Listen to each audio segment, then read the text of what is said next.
I'm gonna tell you a story about a neighbor who thought they could get away with the most epic of petty thefts. So, this guy would walk into my backyard, grab my gas can from my mower, and put it in his own car and mower. I mean, what's the logic behind that? It was like he thought he was just borrowing a cup of sugar without asking. At first, I had no idea what was going on. My gas cans were always nearly empty, except for that 1-quart tank on my lawnmower. But then I started to get suspicious. One day, I set up a security camera with motion detection software and caught the guy in the act 5 minutes after I left the house. I decided to take matters into my own hands. For the next week, every time I had to pee, I'd pee in that gas can. It was like a game of cat and mouse, except one of us was a total idiot. But it worked. The can would be full of ahem urine, but still smell like gas. I left it on the back patio with a big show of checking my car's fluids and packing some bags. I wanted to make sure this guy knew he had been caught red-handed. And then I waited,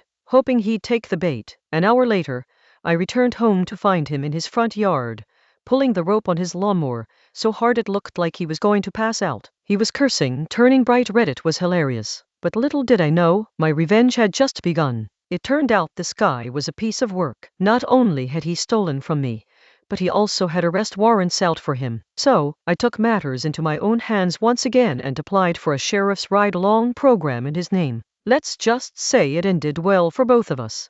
And if you're curious about what happened next, subscribe to our channel for more stories like this. What would you do in this situation? Follow for more stories.